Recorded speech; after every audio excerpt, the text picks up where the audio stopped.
wife Emily slammed angry Browns fans. Emily Mayfield taking to Instagram and saying, quote, I'm on Twitter or Facebook right now. for all of you so-called fans who are blaming Sunday's loss solely on Baker, wake up. It was one hell of a game, and that could have gone either way. He left it all on the field.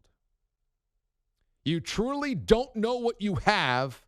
I have watched him give his all and change the entire culture in Cleveland, yet he gets so little credit for it. He never asks for recognition and continues to carry the weight day in and day out despite the hate. If you're a true fan, support our guys, Baker and everyone else. The hate does nothing for them.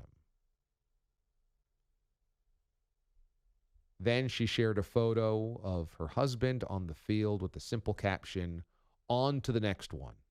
The Browns host the Cardinals on Sunday.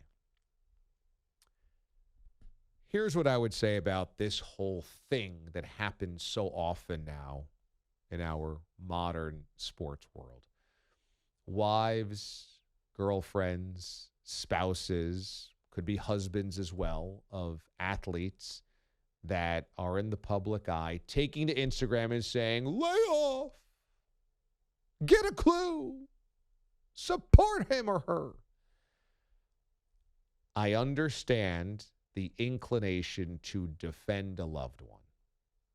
And in the social media landscape, it feels like you're always under attack if you're in the spotlight. If you have an opinion, if you're in the spotlight, if somebody doesn't like you for whatever reason, it feels like you're always under attack. So I get the protective nature of a spouse. By and large, I feel the same way about my loved ones. I'm the oldest of 3 siblings. I absolutely, from the day that my brother was born when I was 4 years old, became a protector in many ways for him. And my sister, who's younger than him, I was the oldest sibling. I became that I got it. Are you okay? Protect type of thing. So I get it. I totally get it. But when do we start learning that lashing out via social media is meaningless? Will we ever get that? For Emily Mayfield, I'm not sure if it makes her feel better, but it's not like suddenly critics of Baker Mayfield stop and go, hey, you know what? She's right. I've been way too hard on him. I'm actually just going to cheer to this Sunday.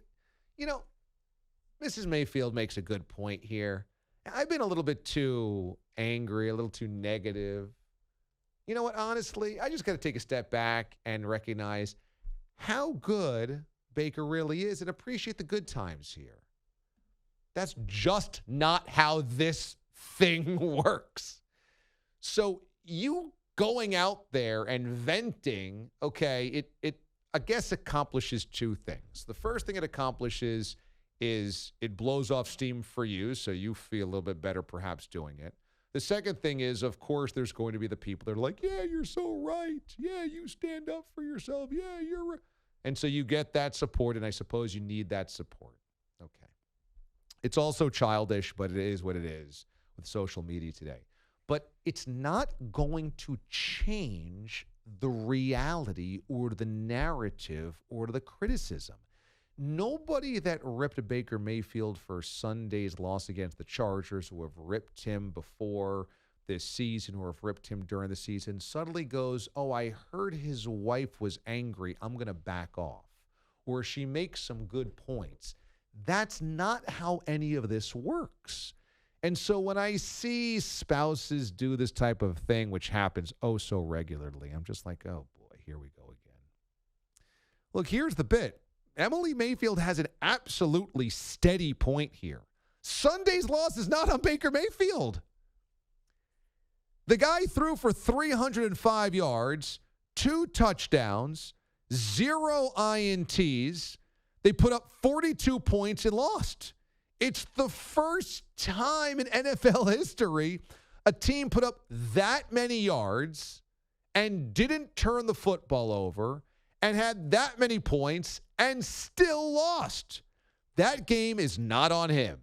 That game is ultimately on the Browns defense for letting Justin Herbert and letting Austin Eckler and letting Mike Williams and the rest of the Chargers offense go up and down the field on them and drain clock at the end of the game, even though they didn't drain enough of it. Browns got it back. But that's clearly not on Baker Mayfield. And so if you've got a hair up you know where for Baker and you say he's too limited, he's too inconsistent, he's too this, he's too arrogant, he's not developing a good enough relationship with Odell Beckham, what you can't say is that he was the reason they lost this past Sunday. 47-42. Justin Herbert had 400 yards passing and 4 touchdowns. Baker didn't play corner. Baker didn't play safety. The Browns offense ran the football incredibly well, 230 yards. Some of that, at least some of that success is because Baker Mayfield threw the football effectively. They always go hand in hand. Baker threw for 305 and 2 touchdowns, was only sacked once. They put up 42 points and didn't turn the football over. That's just, if your quarterback throws for 305, you run for 230, you don't turn the football over and score 42 points on the road, you got to win that football game.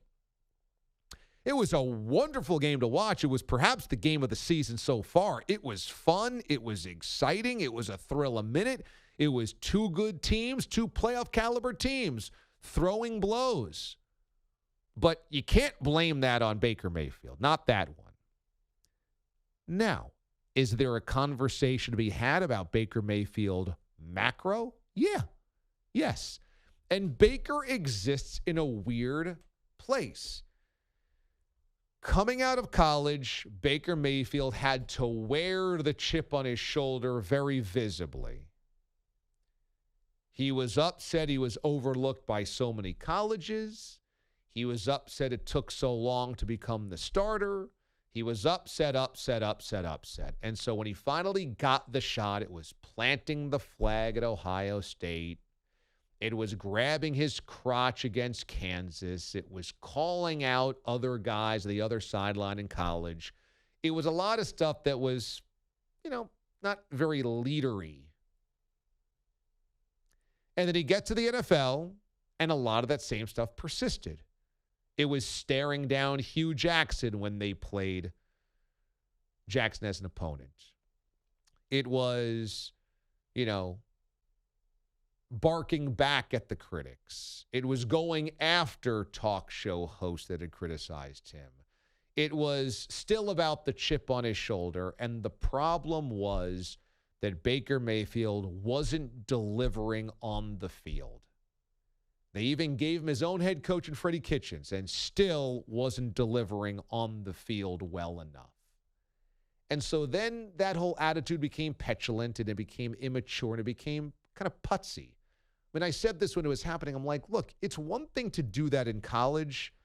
It's another thing in the NFL to be staring down ex-coaches and doing all of those things that you used to do when, you're not a paid professional.